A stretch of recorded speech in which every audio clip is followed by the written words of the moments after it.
Okay. Good morning, everyone. Good morning, everyone. Welcome to today's session. Good morning, Good morning, Miss Ola. I hope everything is well. Yes. Good morning, Diana. Good morning, Vincent. Yes, it's almost the last leg. It's a beautiful journey of 3 weeks, diving into the ICS system and getting a better understanding on how to move forward with the new EU organic regulation. I'm sure we have all had a wonderful time. We've had many questions. I'm sure there's still a couple of questions in our hearts that we want to, get clarification on. So yes, today we're going to have opportunity to ask as many questions as possible so that we can get clarification. And even after the course, you are open to contact us at any point in time to clarify things. So today's agenda, we're going to have a breakout room session. After the breakout room session, we're going to have a plenary session where people will share back their feedback, and then we go for a discussion step to align to the new rules. Last questions, like I said, there'll be a lot of questions. We want you to come up with questions that has not been answered. And then we'll go on to see the platform. What are the things that we need to do on the platform? What are the things that is expecting the evaluation, the final quiz, and all that, and the next leg of the course, which any company that wants the next leg will be given the opportunity to do based on certain criteria that they must have. And then we call it a day and announce the next assignment and other activities. So over to you, Brian. We've spent quite a lot of time. Over to you, and let's kickstart. Thank you. Great. Thanks, everyone. Welcome. I'll stop the sharing for a moment because I want to monitor the numbers as we try to go through this session. Welcome. As Raomi mentioned, this is really to follow up on any questions, any comments on the session regarding the session we had on Monday. I presume that after the session you went through the slide deck and you continue to familiarize yourself with the content. So we are using this session basically to go through that, but also look at some of the feedback in your assignments. I had a chance to look at the assignments. 5 of you managed to share. So I saw, I don't know if anybody did this morning, but by early morning my time, I'd seen from Fred, Leslie, John Kennedy, Pepra, and Dina. 5 of you sent your assignments. So there are already some elements from that I've also collected that we can use for the discussion today. But maybe before we go into the first activity, as we hoped that we would have the breakout room, but since we are only 3, at least I mean from the participant side, I don't know how feasible that would be. Though maybe we can take a few minutes to hear. I see people are still joining, so we can take a few more minutes. You can ask any questions that have come up. We do a bit of Q&A in the interim. As more people come, then we can go to the breakout. I think that would be fair. I can see Marcy has joined. If we get like 2 more people, then I think we shall have the quorum to do the breakout. So, question, Vincent, raise your hand. Yes, sir. Thank you. Good morning to everyone. This is Vincent. Help me understand this concept of mass balancing, especially on the processor, and how exactly it works, and what issues would arise from it during an audit. Thank you. Great, a very good question. I know this is something that was not, specifically handled during the session, but it's really about, it's a concept around building a sort of a circular system, where you're comparing the inputs or materials you use against, the output. Obviously, we should work in a system where we are balancing. That's the whole element of mass balance. We are looking at mass that comes in and mass that goes out in terms of output. Ultimately building toward a sustainable system. So, for example, in a processing setting, you obviously have inputs on one side, whether they are, of course, the raw materials you use, the water you use, etc., etc., and then looking at the outputs on the other side.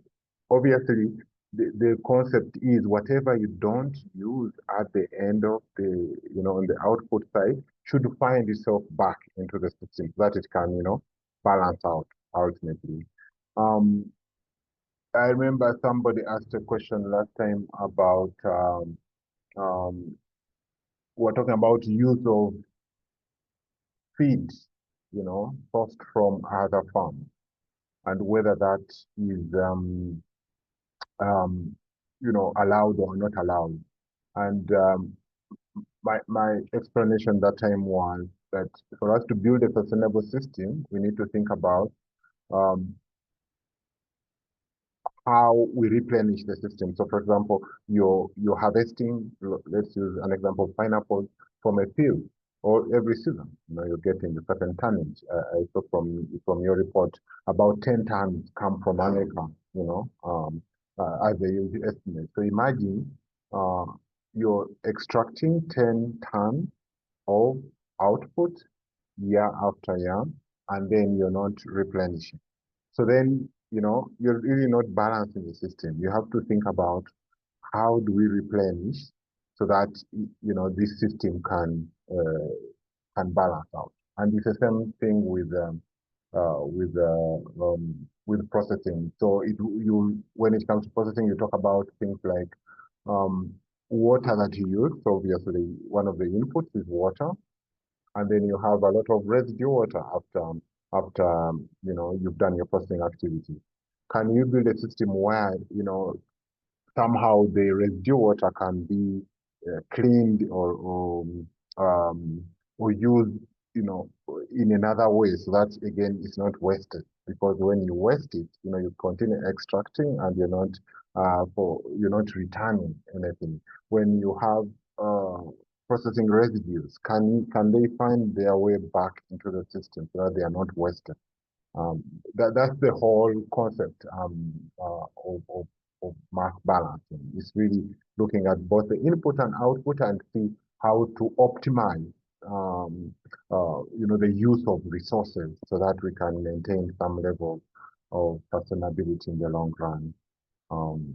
I don't want to make it so technical because there is a way it can actually be computed in a more technical sense, but I think in a layman's language is really around conservation, around preservation of mass and minimizing waste, so that we can again build towards the sustainable system. Does that help a bit? Yes, thank you. And in again, I do this. The new irrigation does not have specific requirements around. I mean, it's implied because through the different requirements around waste management, around renewable, sources of energy and something like that, it's implied that ultimately, we need to see how we're not depleting, we are rather building this kind, the whole, and there's another concept we call circularity, that things, they should be kind of a circular loop, when we are using the resources, that things go around and come find their way back into the system. That's what a sustainable system is. So if you extract something on one hand, there has to be a way that you're feeding back into that system in order to maintain some level of continuity. Otherwise, if you're not extracting, and that's what I was telling you when you're talking to farmers, if we restrict farmers from bringing in materials from outside into the farm, then production will not be sustained. So we need to think about what materials farmers could potentially use, and if we need, like the standard requires, if we need approval, let's get a whole list of them. Let's do our risk assessment and let's request the certification body to approve that. But otherwise, we can't just say, no, no, don't use, don't bring in this. It's all farm, has to be generated on the farm. And yet we know, the farm has limits. They can't be extracting 10 tons of output every year, and then we are not returning anything from outside. Definitely that's not, it won't be a circular system. And I remember when I used to work in a processing facility where we could get materials like pineapples. Pineapples actually use like at most 50% of the fruit. So there is a whole 50%. Of course, it varies depending on the size, but at least 50% that is wet. So the question was, how do you ensure that whatever you've not used gets back to the farmer? So we were actually tasked to make sure that the residue of the processing actually can be returned to the farm. So when we are going to do another purchase, we make sure that the same truck that is going to purchase actually carries the residue back to the farm. And I would imagine that could work for coconut because also you have a lot of residue. For cocoa, you have a lot of residue. How do you make sure that from those farms, they actually receive back the waste of what you've not used instead of also dumping it somewhere where actually it becomes an environmental hazard, and yet it could replenish the same farm.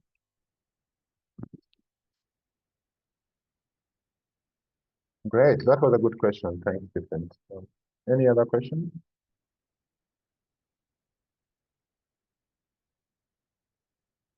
I thought we had some, okay, yeah, we had the addition, so we are, yeah. Any questions? I want to give it a few more minutes, then we can go to the breakout. I think we now have the sizable group.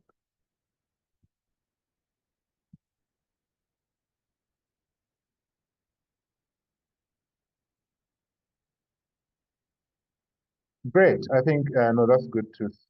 It seems everything is good. So what we are going to do in the next, I think let's use the next 30 minutes to do this. We want to go through, the structure, using the structure of the assignment where we asked you to reflect on the different procedures that you have from your system. So this time around, I mean, you've written, which I've read, so no problem. But it's supposed to be an opportunity for you to talk to each other, and you can follow that same format. So, for example, you talk about responsibilities and roles of the ICS personnel. You talk among yourself. What did you find that you need to change in your system? So what's the current practice and what needs to be changed? I think let's focus on what needs to be changed because that's really where all of us want to pick the learning. So you talk about, oh, this is what we are doing currently, but because of the new regulation, I think we need to adapt this. If you can just go around in your discussion for each one of these areas, you got conflict of interest, what are you doing now, what needs to be changed? If everything seems okay, then of course you pass it. In terms of registering new farmers, what needs to be changed in your context, then others obviously will learn from that in terms of conversion procedure. So follow that flow, yield estimates, what needs to change, internal inspections, what needs to change, sanction procedures, traceability system. So just have a moment to run through that. And I mean, ideally you'll be 3 or 4 in a group and one person can be taking these notes. And then we shall come back in plenary and we want to hear those things that you think you've captured that members in your group think are the areas they need to adapt or to change in order to comply. And we shall share. And luckily, I looked at your assignments. I also have some pieces I noted, and then I'll be filling in to see again so that we can all learn. So somebody can take notes and share with us when you come back. You don't have to pick many. If you only see 3 things that you've all agreed that you will need adaptation, share with us yours, or 4 or 1. Of course, it can't be 0 because I've already seen the assignment. But yeah, let's just have a moment to reflect on that and then come back and discuss together. I hope that is clear. Yes, it is. Very good, thanks. So allow me, can you send us into the group? We have, you can take here 20 to 30 minutes, yeah, but maybe 25 would be good. So we can Sorry, save some time. can you make me a co-host I gave you my rights. Oh, Yes. how I gave generous. How Right. generous you are. Just give me a co-host and then I'll do that. Oh, I need to, you want me to, oh, I make you a co-host. Okay, okay. Then you can, and co-host, okay. There you are. You can send us, that would be good. Shall we just assign one breakout room session and No, not one. We need 2 rooms at least. okay.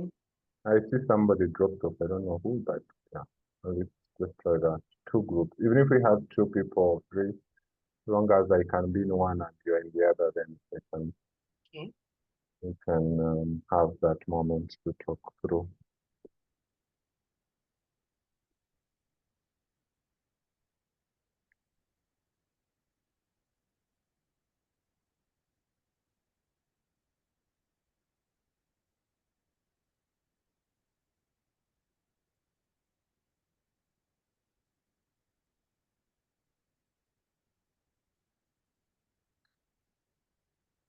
So which room are you joining? Let me join room 1. Okay, then I'll go to room 2.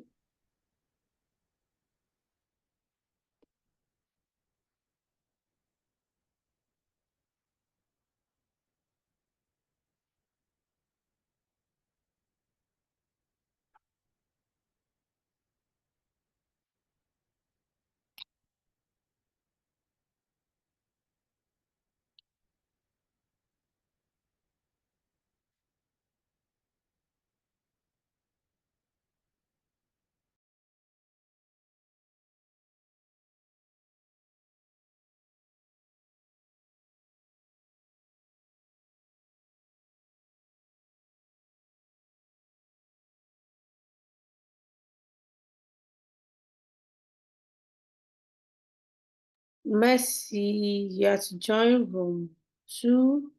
Dinah, you have to join room 1.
Hello.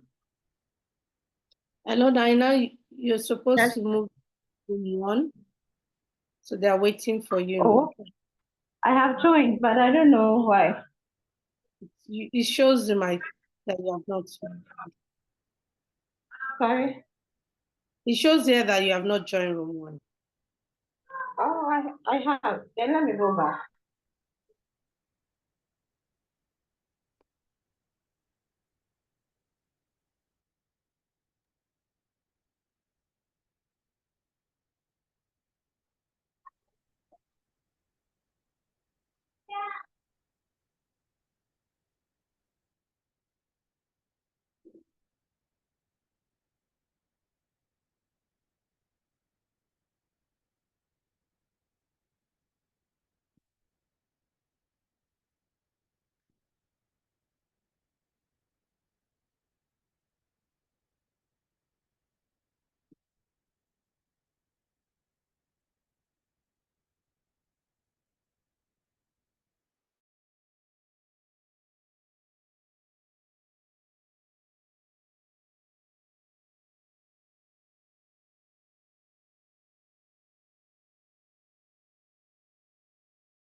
Allow me, where is it? You've not closed the other room? I don't see anybody from that group. Yeah, I've closed it, but I think because I was in yours, I was automatically able to join Oh, immediately. Yeah. So it will okay. close in 6 seconds. It will Okay. close them in 6 seconds. Yeah.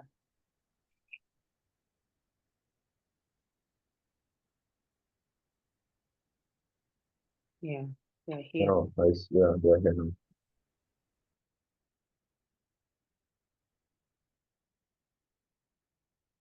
Great. I think this is the quorum we had. I see Margaret and Marcia. Okay, welcome back, everyone. I hope you had a good discussion in your respective rooms. I was in room one with Dina and Vincent, and we had very good discussions. If you want to, I can summarize because there was a stark difference between the two. So I think it will be better if I can summarize it, and then hopefully you have somebody from group two who will also share. If you allow me, I can start. So Dina shared her case, which I found very interesting, and I wanted to start with that. I'm sure you will have many questions to ask her after this. So she's already her and the company she represents have already gone through an audit according to the new regulation, so which is exciting. I didn't know that anybody was at that stage. Um, and also even the group they're working with. So it was an outgrow arrangement and then they split. So an inspection for the company and for the farmers association or farmer group. They both have already gone through an audit, and according to her, there were only two non-compliances on the group side, which they are working through, and potentially by end of this year they should have the certification, um, which is good. And the only, of course, we went ahead to talk about who their certification body is, the number of members in the group, and also who paid for the for. So she on the group side, so the chairperson of the group is actually the ICS manager, which obviously qualifies in terms of seniority, and all the responsibilities have been clarified. So that's good on that side. And also, they've hired, of course, being the chairman, so they're hired by the group, so they don't have any issue there. But the company had to step in to support with the payment of the certification cost, which obviously is allowed. No conflict there. She mentioned that there is no agreement between the company and the group. I don't know if the certification body didn't catch that, then that's fine. But ideally, it's good specifying, the relationship between these two complete entities. It's a recommendation to have that. And which will it's just 44 members in the group, so probably easier to manage, but I was personally excited to see that there is progress. And this is being certified or inspected by EcoCert, which is also interesting. But remember, as I mentioned, even if they don't have the certification by end of the year, the derogation period, they are still within the derogation period. So if they have the old certificate according to the old regulation that is still valid into 2025, they can continue trading according to that because they've already made progress on the new regulation. They've already applied, even gone through an audit. So that's okay. They can still trade according to the old if it's still valid. And yeah, it seems quite structured. So we didn't have a lot of discussion there. But if you have any questions, you can obviously ask Dina in the call to share her experience, how they've managed to navigate that. On the other hand, we went ahead to talk about Vincent's case, where they are still grappling with the changes around how to, they have such a complicated structure, but already many ideas of how to go about it. When we go to the ITA, So they've decided to create, so they're already working with 11 cooperatives spread around 11 districts, and which cooperatives have both organic and conventional farmers. What they've decided is to establish a new cooperative, which will only include organic farmers and in-conversion farmers. And that structure, obviously, how it will run. They have an ICS manager already at the central level and district coordinators as the internal inspectors. So that sounds fine, and they have, of course, field staff who do that. In terms of training and all that, how that will work, it's still a work in progress. But one request that Vincent made was around asking some of you who have already developed ICS manuals to, if you can share the full manual when requested, that will be helpful. But maybe I thought that would be probably harder because this is business. But maybe if he asks for some procedures from your manual. So, but again, that will be on request. So I would ask that Vincent, if you need any specific procedures for people to share, you can use the group that we still have and make that request, and maybe some team members can share their procedure. And that will also be good for us because then we can see how your procedures are structured, and we have an opportunity to give some advice on how your procedures are. Unfortunately, we don't have access to your ICS manuals, so we can't tell how complete they are. But yeah, if we can have a few, Vincent, you can request which one you are specifically interested in, and if some members can share, then we can also give feedback on those procedures, how complete they are, or any improvements that need to be done. So that's it from our group. I don't want to go into a lot of detail on Vincent's side. I mean, he's basically plans that he has to improve, which I thought were good, but broadly, that's the picture. In terms of capturing in-conversion farmers, in terms of having risk assessment on external inputs that farmers are using, which they've not been doing, in terms of updating their yield estimate procedures. He also requested that, and I'll be sharing after group 2. I have an example from Fred from BioFresh, which I thought was a good one, and you can also ask him for his procedure of how he does it, and we can use it for him. Great. Any questions from anyone? Thank you, Brian. Yeah, I think while you were talking, I took a note, and I think that one of the issues is because this is the first time, a lot of things are still being, not really taken into consideration, which probably by next year, it will be tougher. And so for what I want to say that this issue of relationship needs to be documented, because next year they might just see that ECOSAT is picking on it, because ECOSAT itself is just starting off with a no EU regulation. So many things, even the auditors have to go through training and things like that themselves. So everybody's still kind of new in handling this. So I don't want them to just let it sleep and go like that way. They should make it an activity in the following year, that they make sure that this is sorted out and is then submitted to their CB. And so that aspect is never taken as non-compliance with them. Yeah, that's one thing I would like to say about that. And then about the ICS manual, if anybody feels they want us to look at it, you can share by email. That's the best place.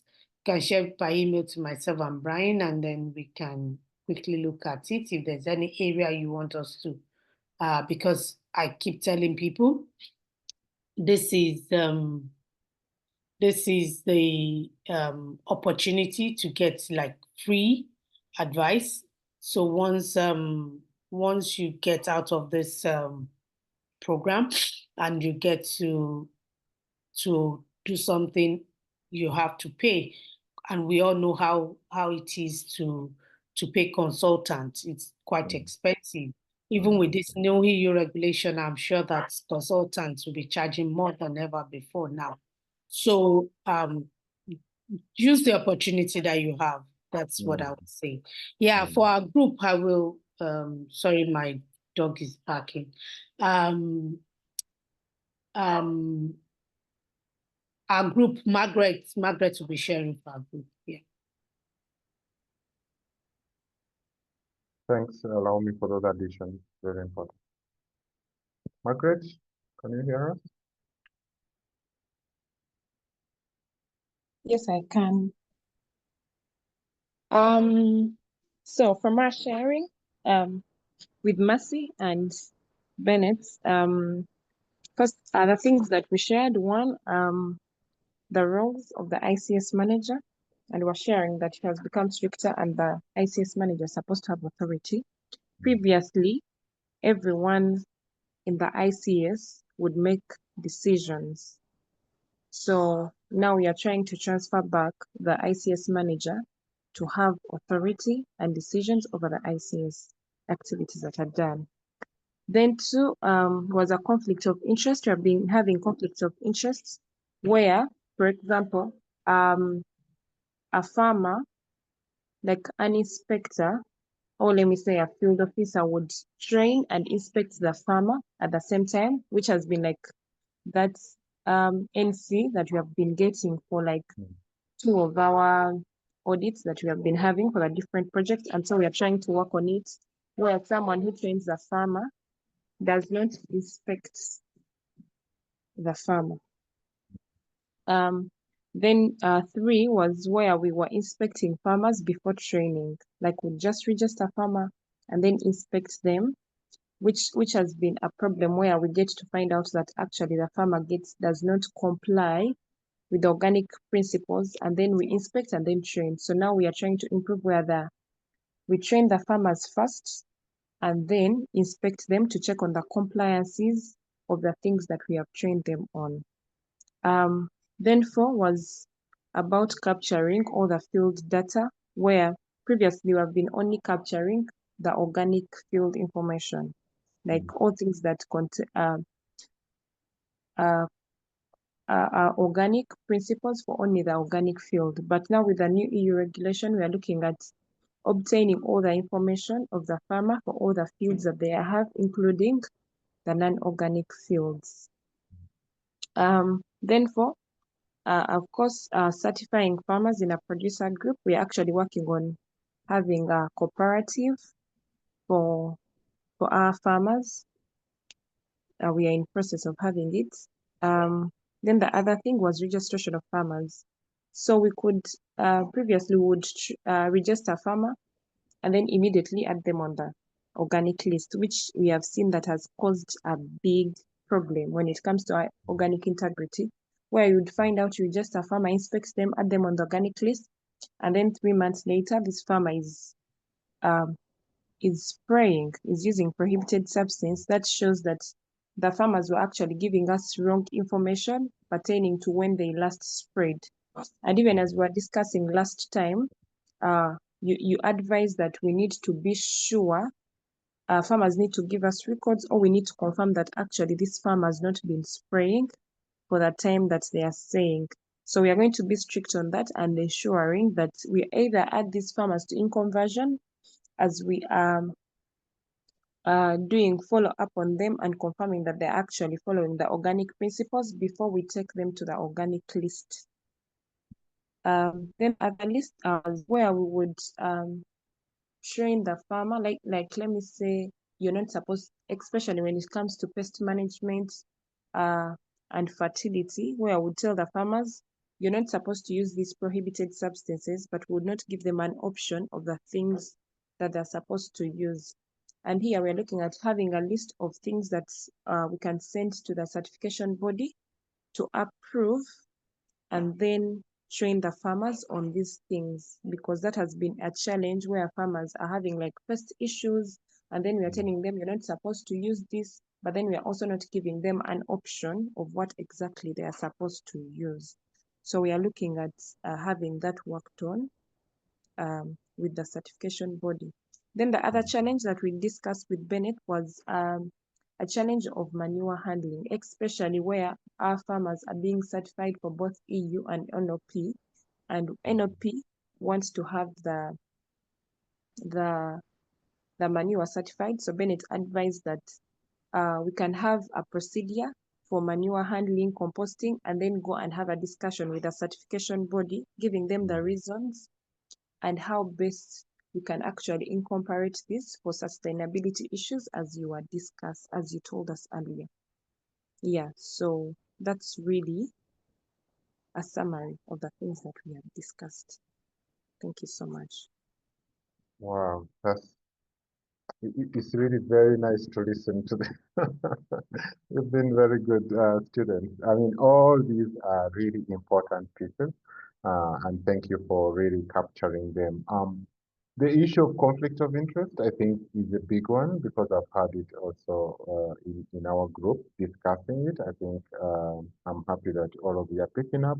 And then the issue of external inputs, I really like that you're also picking. We also talked about it really, giving the farmers option. Otherwise, if we are like policemen and we are only convicting people for they don't, and we don't give them option, which policemen don't in most cases, then obviously we are not helping them. And I think ultimately, and that is something that I use a lot in my training, is that it's in our interest, we as people who are buying from the farmers, we who are training the farmers, that we actually create or think about how to create that sustainable system.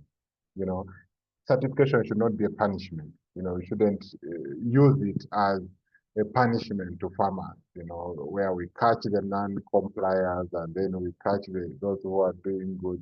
No, the whole goal around certification or these regulations is actually to build a system that will produce good products, but while, of course, making sure that the welfare of the farmer is improved, but also the system can continue to be productive. That is the ultimate goal. It's not a punishment. Let's not approach it that way. So if that is what we are carrying in our head, then we should always think about solutions.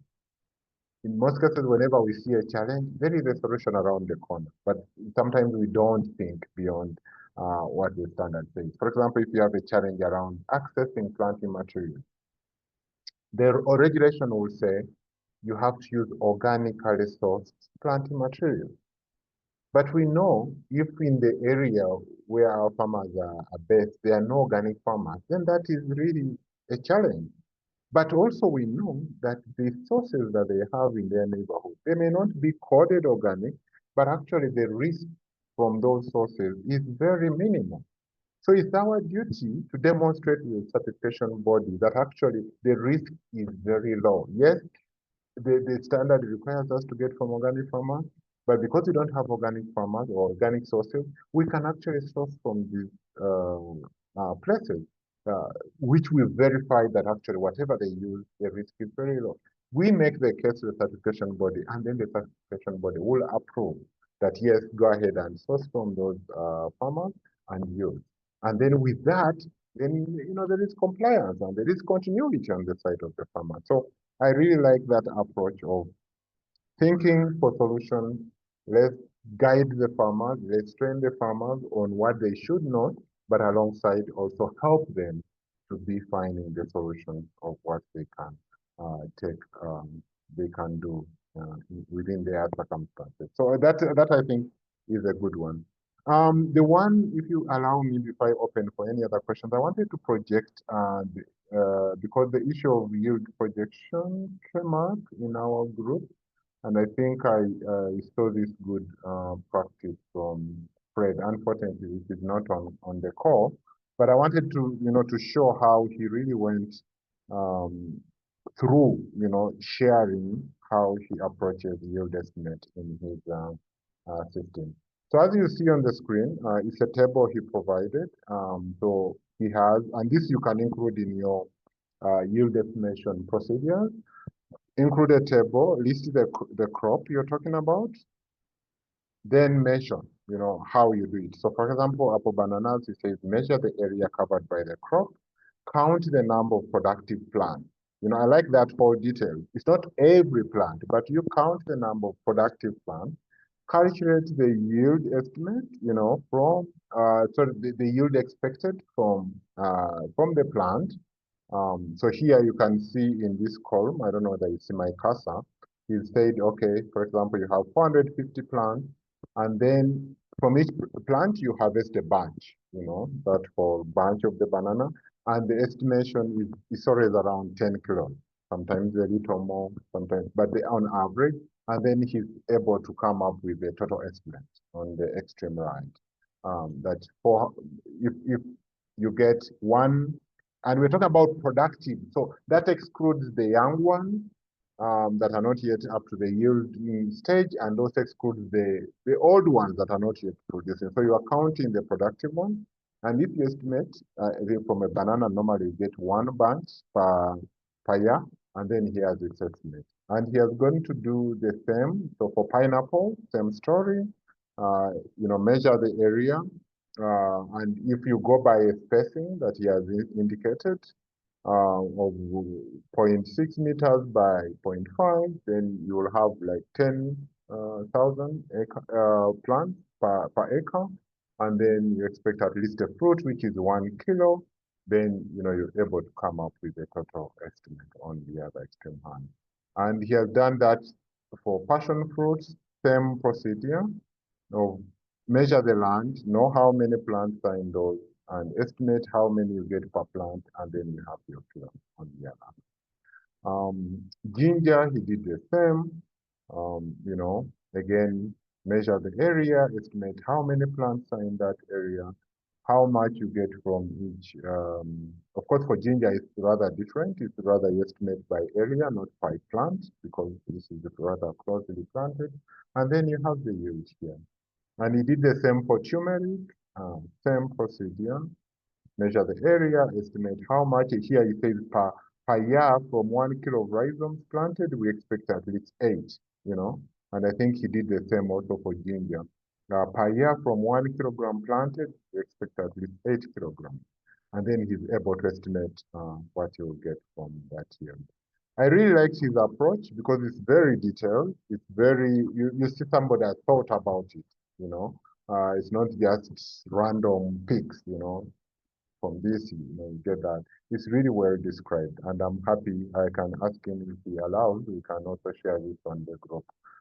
But I think this is the level of detail. For example, when it goes to jackfruit, he estimates how many trees, because knowing how jackfruit is planted, it's never a full garden, but you can count trees and estimating how, on average, of course, the size of the tree you will get different, but at least he has a benchmark. That on average, if you have a productive tree, you will get at least 25 pieces, and on average 5 kilograms per piece, and then you can come up with something like this. I really liked his estimate. Also for mangoes, how he does it, and avocados, same.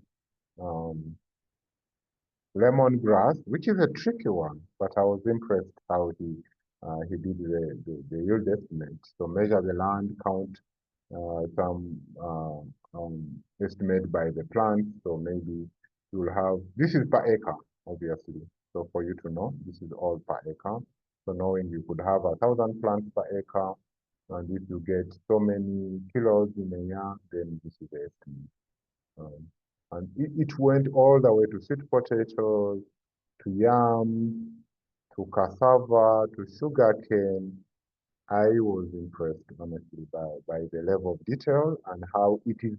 One thing you note, it is specific by the plant, by the crop, sorry, by the crop type. You have to know which crop you're dealing with, what is the expectation, is it better to estimate by the area, like you saw in ginger and turmeric, or by the tree, and all that, and coming up with with some figures. This I found very interesting, and I thought I would share for all of you to learn from.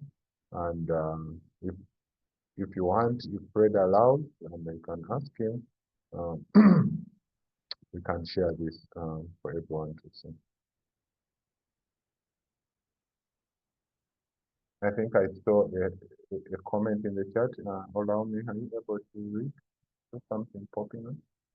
I don't know whether it's about this or something. Yeah, Vicente is saying that can we kindly share with us? I hope the author is okay with sharing as well. Okay, we can ask Fred. I don't think it should be I a have a problem, but question. obviously we need his consent. Yes. Who is that? I can't tell. Please go ahead. I can't tell. Is that Margaret? Yeah, Margaret, go ahead.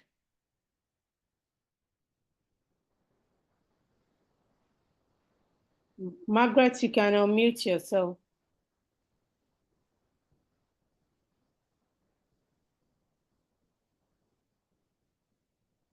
Margaret? So my question is, I've seen the estimates that were explained by one of us.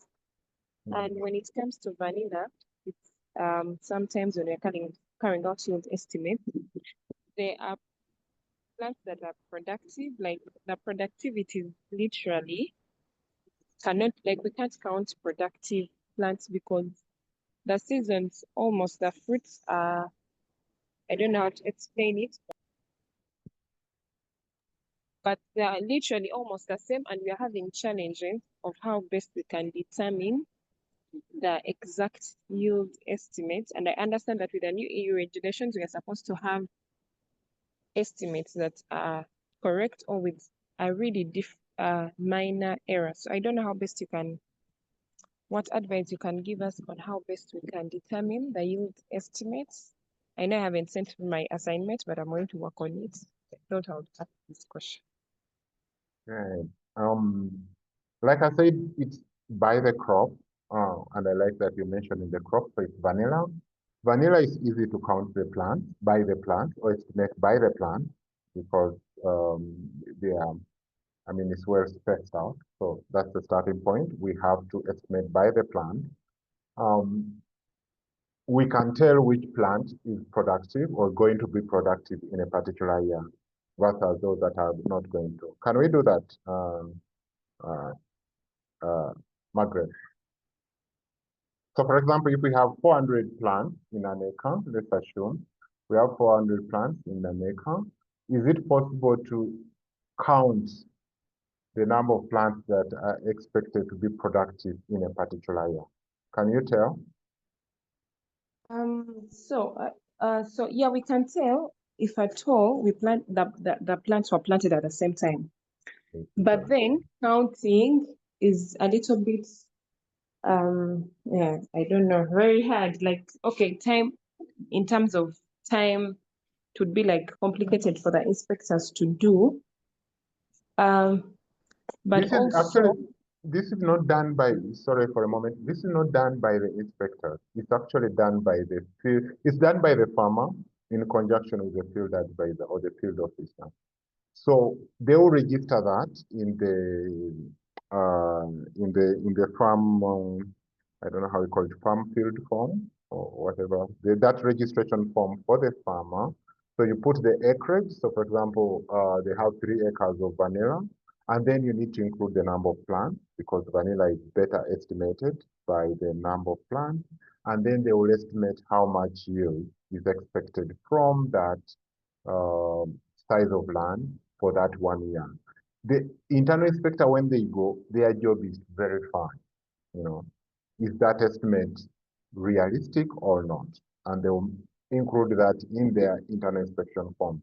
In the event that they think it wasn't done, then they have to include that as part of the internal inspection form, which goes back to the ICS manager who will now instruct either the field officers to rectify that or somehow, whatever corrective action they have to do. But they shouldn't be the ones to do that. to do the yield. It's actually the job of the field officer in conjunction with the farmers. All right. Okay. Continue. Sorry, I stopped you because I wanted to. You are saying yes. It depends on how ready these plants are. So, for example, if we estimated 400 plants by the acre, so we may have maybe 100 which are not yet productive state. Let's assume. So those we shall not count, we shall discount. So our estimate will be based on the 300 in that acre, which we know that are in the productive stage. So can we tell, like, how much production do you expect from a vanilla plant in a year? So Is there a way of telling? that is hard. Maybe Matthew and Vincent could help me. Yes, Vincent, yeah, I can chip in. Yes, Now, Vincent. the yield depends on the age of the crop. Vanilla takes it takes 2 years for it to have its first flowering. So at 2 years, we now consider a plant, a vanilla vine productive. Yeah. So if I'm doing my certification at year 2, a vanilla flower that has been pollinated, it takes 9 months for it to be ready for harvest. It means in that year, that single year of certification, I'm only going to harvest from the plant once. But for vanilla in Uganda, we harvest twice. So when you're calculating the yield estimate, if your garden was having its first flush of flowers, it means that you consider only one harvest, not two. But for a plant between 2 and 4 years, we have an average of 2 kilos. An average of 2 kilos. Of course, there are outliers, but we consider an average of 2 kilos per plant per year. And then for above 4 years, it is usually 5 as an average. Yes. So and I really like how you people are explaining this, because if I was an inspector coming to your farm and imagining you are the ICF manager and explaining me this process, I would trust your yield estimate, because you're bringing in the variables that are critical when you're estimating the yield of the particular crop. One, you talked about the age of the crop, because the yield will definitely vary based on the age of the crop. You're talking about how many times you're harvesting from that particular crop or field. You're talking about all those, how many times you do that, when you do that. So that is what we want to hear. So for example, when I ask you, when you estimated 3 times, I want you to hear how you describe in the process how you came to the 3 times. If I hear that, if I hear all those considerations that you're telling me, then I will trust your yield. Remember, it's very hard to remove any absolutely elements of subjectivity in the yield estimate. But what we want to hear is that you are putting some, you're not just speaking from paper. That because the books say vanilla field yields 6 tons per acre, and then you just pick that. And because you have 3 acres, and then you just cut that, you just list that for all your farms. We just want to hear that you're going through this process of assessing the size of the field, the number of productive plants, the average yield per plant, and then coming up to a figure, exactly as Fred was trying to list here. So if you can describe that in your procedure, then the inspector will take the estimate you have. It's obvious. Of course, we have an error, plus or minus 10 to 20%, but that's okay. And certification bodies know that. So you don't have to crack yourself to get it so perfect. It's just understanding, is there a consideration? What do you consider? And that's what you see in column number 2.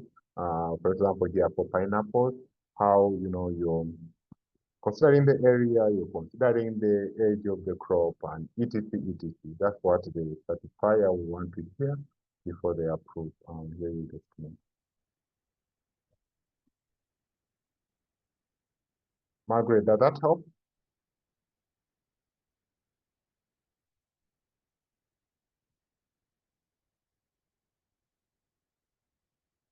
Hello, Margaret, can you hear us? Based on that, can you really describe your yield Yes, estimate procedure, right? yes. Okay, good. Any other? I'll stop sharing this one because I just wanted to use it as an example for everyone. I found it quite elaborate now. And I will ask Fred if he agrees, then I can extract that table and share it with all of you. Unfortunately, it doesn't have vanilla, but I'm sure you can do something. And if you want, you can share it with us and during this time to uh, give you further guidance. The other bit I wanted to, and I don't see John Kennedy, I don't see Fred on the call that I captured in what you submitted. They mentioned that they do two internal inspections per year, which I found interesting. One at planting, and then another one at harvest. But unfortunately, they're not on the call. But I mean, if their risk assessment suggests that, that's their corrective action, that's the not corrective action, but mitigation. So if they find that at different points in the year, there are risks to the organic integrity of their production system, and they think they can mitigate that by having two internal inspections at different points within the year, then that's fine. Definitely, there is no problem with that. If according to you, you think that works and you have the manpower to do it, that's not a problem. But the the the regulation talks about at least one in the year. So if you want to do two, no problem. And when you talk about risk-based, meaning that you can do it at different times. So if you have farmers cultivating different products, then you internally inspect them at different times. So within the same ICS, you can have some farmers internally inspected in April, others in June, others in September. It doesn't have to be at the same time. You can have it at different points in the year. Again, based on the risk that those farmers hold. There are different risks associated with different crops.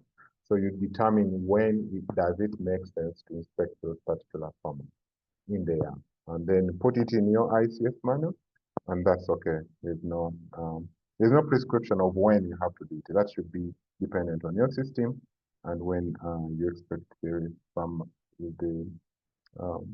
when it makes sense for you to register. The other aspect I wanted to highlight, and I know I'm at time, I need to be handing over to Tolaomi to take us through the final process, but it's around registration of new plots. I think I've seen many of you have not been doing that. So you register as a farmer, and then you continue with the crop they have through, for whatever. The fields that you recorded in the beginning.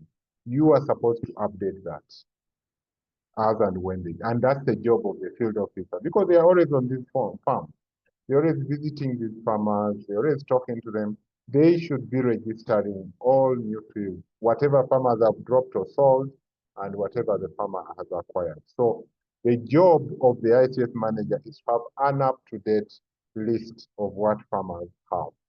So please, that is another area that I thought needs to be updated.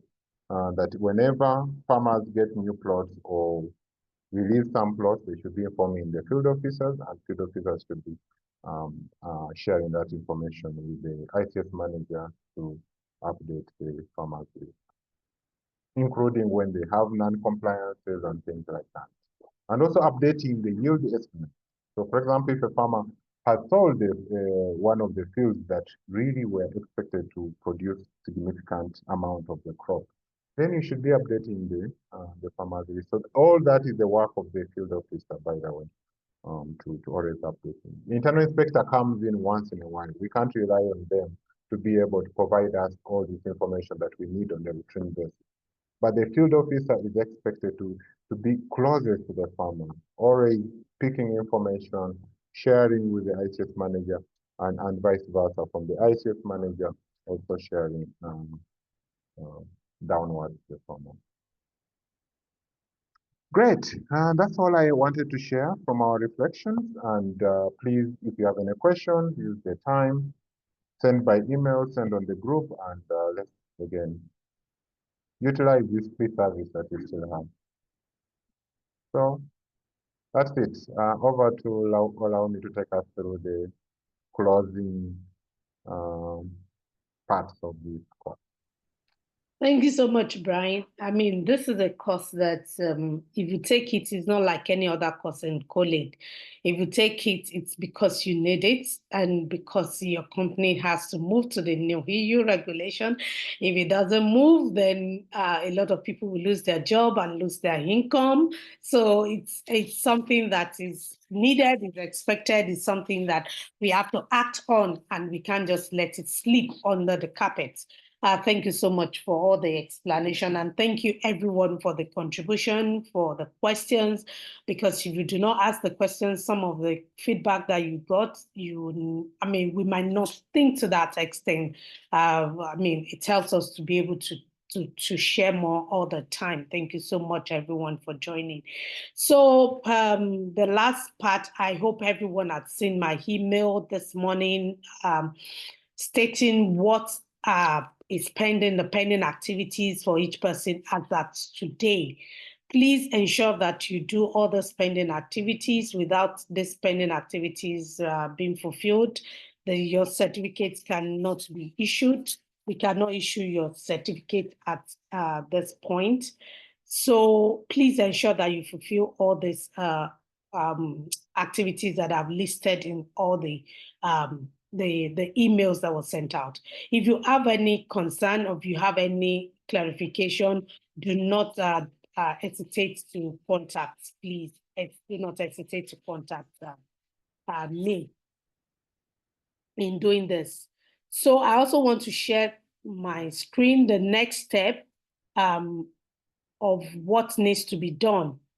Please, can we all see my screen? So the next step is that you go to the evaluation. After fulfilling all these activities that you have not done, and for those who I said you have done all the activities, you have to move straight into this style, evaluation and certificate. Even if you complete all the activities, if you do not do this exercise, then you can still have your certificate. You come here, you learner certification form. Once you click on it, it takes you to the page, and then you are able to fill the form. This is extremely important for college. I can't fill this form, so I would not even see it. I can only show you where to get it. As a trainer, I'm not allowed to fill the form, and I'm not seeing the form. So please ensure that you fill the form. And then we have a final quiz. The final quiz is 30 minutes. So you should have gone through all the quiz for week 1, week 2, week 3, and be prepared. It's 30 minutes, it's time bound, and it's one attempt. So you can only do it once. And then you have a grade that you have to pass. You have to pass 10 questions. It's 15 questions that are there. You must at least pass 10 questions. It is the summary of all the quizzes that you have been having and all the lectures for the past 3 weeks. Once you are able to do that, I will receive at our back end. That qualifies you to have your certificate after fulfilling week 1, week 2, week 3 activities that are pending. Once you have your certificate, permit me to close this page. Once you have your certificate, on Monday, there will be a 1-hour debriefing. And what is this debriefing all about? It is for the next level activity. The next level activity is for those who want post-training coaching from college. What is post-training coaching? Meaning that college is going to send an expert to your company to help you with your documentation, with your ICS manual, with everything that you need to prepare to proceed to the new EU organic regulation. So it's going to be a physical, meeting with the team, with the farmers, over a period of time, which will be agreed with Colin. So this is just going to be for 30 minutes or 1 hour at most for me to explain the procedure to you and the form that you have to fill. What is the form? There's an assignment in this that you have to fill, that I have to explain what the information in each, like an action plan that you need to do. But without you having a certificate from this course, if you fill this form, it will not be analyzed, it will not be assessed, and it will not be reviewed, and you will not get a feedback. Because the first leg is that you have a certificate, meaning that you have fulfilled, you have gone through all the assignments, you have understood what you have been taught for 3 weeks, and you have demonstrated that you can move to the next level. That is how College has done this post-training exercise. So please ensure that you fulfill all these activities before the 10th of that Sunday. The post-training is going to be for Monday. I'll send an email again to notify us. It's just for 30 to 1 hour at most. And then at the same time, and then that exercise you are supposed to do is going to take you like 2 weeks before you finish the action plan. And once you do the action plan, and then you're going to put back on the platform, we are going to review it, College will review it, and then any company that will feel that is ready and has passed the criteria, College will send an expert physically to the organization. Okay, I also want to say that, sorry that I'm going back to this form. Also, there's an aspect, if you know that you're going to need that second layer expert to come into your organization, you need to write to collate expression of interest form. You fill the expression of interest form within 15 days of the end of this course, meaning that by the end of, which is 26th of this month, you should have submitted an interest form to collate, and that follows your post-training documents that will be submitted. So all these are in steps and in layers. So once you're able to do all these steps and in layers, then college is bound to be able to review and communicate with you and ensure that an expert is sent to your organization, and then you are able to transit properly to the new EU regulation. Okay, do anybody have any question about this, please? So that we can, I'll stop sharing my screen. If you have any question, please go ahead, and Vincent, please take the floor. Yes, thank you. I'm having a problem, a challenge with that part of what you learned, what lessons, like that part. It's once I go there, I don't know where exactly to click. I end up putting my comments and people's as a response to people's comments, and you flagged it on my end as a missing assignment. Okay, so I will go to, let's say, module 1 as an example. So can you see my screen so that I'm just showing you straight away? Yes, I can see it. So I click on module 1, and then I go to this particular question. What have you learned? Sorry, the internet is lower than expected.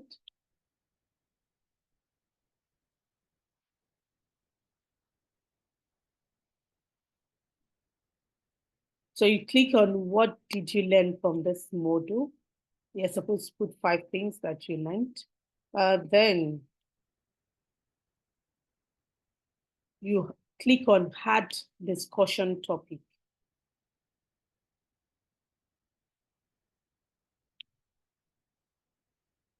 So if you click on add discussion topic, it will bring you automatically to this page. Can you see it, Vincent? Yes, I can. Yes, then you put the subject, what you learned, you can put module 1, you can put the topic of module 1, and then you type the message, you click on where the message is, type into it what you learned. After that, you click on post to forum. Once you click on post to forum, if I do not type on it, if I click on post to forum, it will tell me that this is required, so it will not be submitted. So once you click on post to forum, automatically it is saved into the forum, and then I will see it as you have fulfilled that assignment, that activity. Do you understand it now? Yes, I now understand it very well. Thank you so much. You're welcome. You have a question from Matthew, I think. Messi Yeah, said, could you please share the steps? I'm sorry, my network is breaking and not getting you well on what to do. Which step can you speak? Which step exactly? Because I have shared different steps, different information. Which of the steps are you talking about? Messi, are you with us?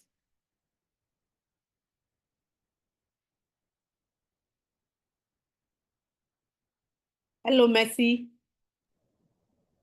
Well, Matthew, you can type in the chat. I mean, you've talked about challenges. Yeah, just respond in the chat. You can chat. You can send in the chat the exact step you actually you missed or you couldn't get.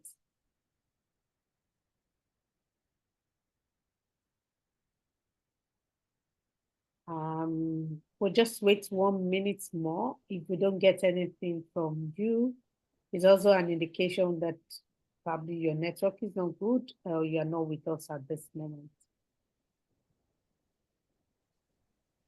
I work with Mercy. I think she also had a similar issue, but she's in field this week, so I'll reach out and try to share what we've learned with her. Oh, okay. Okay. Please, and for anyone who has any challenge in fulfilling any assignments, do not hesitate to send a WhatsApp message.